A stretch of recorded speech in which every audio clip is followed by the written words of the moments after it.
Best director award goes to Fuga Yamashiro. அதாவது nominations: Fuga Yamashiro, டனடன்,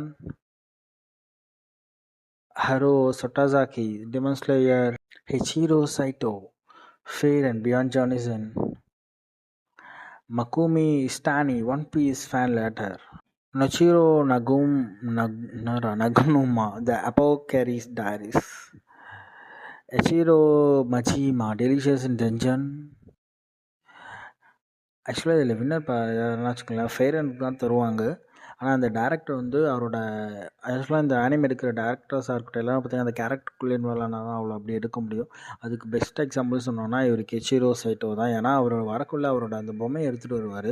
அதை பார்க்கும்போதே தெரியும் அவர் எந்த அளவுக்கு அந்த ஆனிமுக்குள்ளே போயிட்டு அதுக்குள்ளே எப்படி இன்வால்வ் ஆகிருக்காருன்னு சொல்லிட்டு நம்மளால் பார்க்க முடியும். இதெல்லாம் பார்க்கும்போது இவ்வளோ ப்ரொஃபஷ்னலாக இருக்காங்களா ஒரு சீரீஸ்க்காக அப்படி சொல்லிட்டு கொஞ்சம் யோசிக்க வைக்கிற ஒரு விஷயமா இருந்துச்சு எனக்குமே.